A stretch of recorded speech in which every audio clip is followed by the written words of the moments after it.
lidi kolem jít, bez jiskry a emocí. Prázdným světem procházím, zahlédl jsem v dálce věc a všichni se již štítí. Já se nebál a tak kouknu, co to tamhle svítí. Později mi došlo, že to není jenom věc, jsou to brýle magické, které mi zkrašly celý svět. Tak jsem si je vzal a už jsou moje na pořád.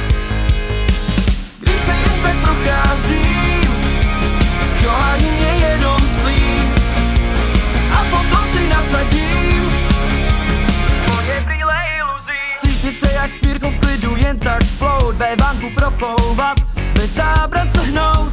Teď když svoje brýle mám, tak problémy nevnímám, prostě myslím pozitivně, jinak to nejde. nic mě nerozhodí, koukám na svět růžově. Možná je to brýlema a možná je to v mojí hlavě. Myslím, že jsem na těch brýlích doopravdy závislej. Když se jen tak procházím,